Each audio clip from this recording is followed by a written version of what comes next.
Bonsoir à tous, ravi de vous retrouver pour le flash de 18h sur la télévision du Burkina. L'audience de confirmation des charges dans l'affaire Gilbert Diendéré et 106 autres est ouverte depuis ce matin au tribunal militaire. Tous les inculpés dans le dossier du coup d'État de 2015 sont convoqués à cette audience, même ceux qui bénéficient d'un non-lieu ou d'un non-lieu partiel. Les inculpés doivent être tous entendus avant tout procès. Et selon une organisation interne, 10 personnes sont programmées par jour. C'est une audience de confirmation des charges.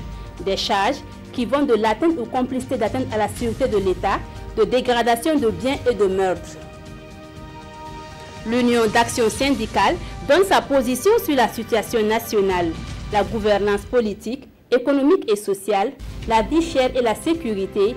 Tout est passé au peigne fin ce matin au cours d'une conférence de presse. Pour Bassolma Bazié et ses camarades, rien ne va dans ces domaines. L'unité d'action syndicale prévoit une marche le 4 novembre prochain à la place de la Nation pour dénoncer l'impunité qui sévit au Burkina Faso.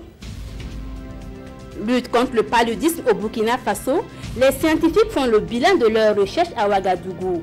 Le but de cette rencontre de 2 jours du programme national de lutte contre le paludisme est d'harmoniser les stratégies et les résultats des recherches afin de mieux contribuer à l'élimination de la maladie à l'horizon 2030. La ville de Fadangourma a vibré au rythme des festivités de la première édition du Festival des Rougas du Burkina le week-end dernier. Organisé par l'Union nationale des éleveurs Peul, couramment appelé Rouga, cet événement permet aux différentes communautés pastorales de renouer des liens d'amitié et d'échanger sur leurs préoccupations majeures. En plus des prestations d'artistes Peul, les éleveurs ont également profité de ce grand rendez-vous pour promouvoir et défendre la qualité des produits du terroir. À l'international, situation à haut risque au Kenya, à 2 jours d'une présidentielle boycottée par l'opposition.